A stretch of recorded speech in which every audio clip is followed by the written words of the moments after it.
أعوذ بالله من الشيطان الرجيم إن الدين عند الله الإسلام وما اختلف الذين أوتوا الكتاب إلا من بعد ما جاءهم العلم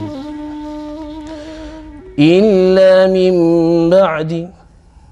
Nak, boleh ajar pakcik baca Quran? Hah? Dah tua-tua pun tak pandai baca Quran. Macam mana nak masuk syurga ni? Tak apalah nak kalau macam tu. Terima kasih. Hei, kacau je. Ku menatap dalam keliling, tiada yang bisa kulihat selain hanya namamu, ya Allah.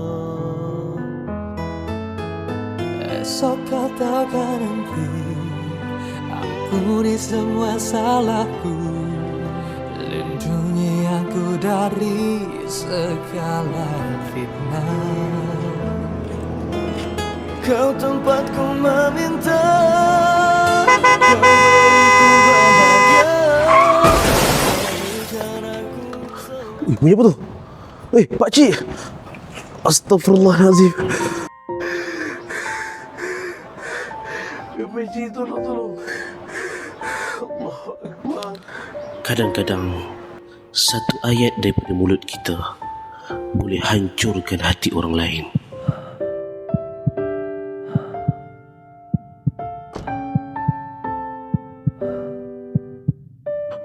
Tapi kalau kita pilih kata-kata yang baik, segalanya boleh jadi berbeza.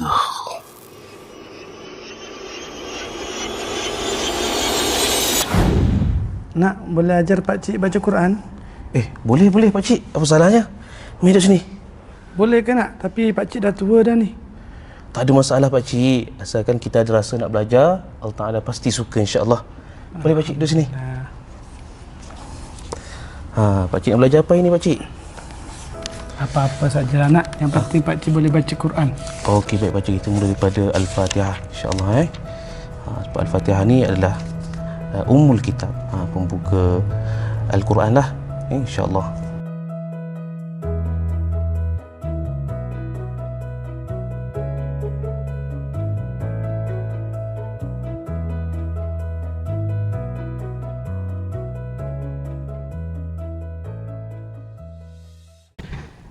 Ya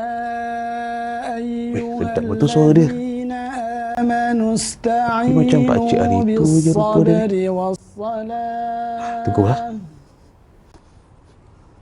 Assalamualaikum. Waalaikumsalam warahmatullahi. Ni bukan pakcik hari tu ke? Saya lah nak. Allahu Akbar. Pakcik, Ada apa nak? saya daripada jauh dengar sedap betul suara pakcik ni. Iya ke? Macam mana boleh sedap? Sebutan pun jelas ni pakcik. Alhamdulillah. Sejak anak hari tu ajar saya baca Quran dan saya pakai Quran ni. Alhamdulillah banyak membantu Quran ni sebab dia ada panduan tajwid. Jadi pakcik pun lama-lama boleh jadi pandai baca Quran. Alhamdulillah. Tak kira berapa usia kita, masih belum terlambat untuk belajar. Dengan Al-Quran Humairah, segalanya menjadi mudah.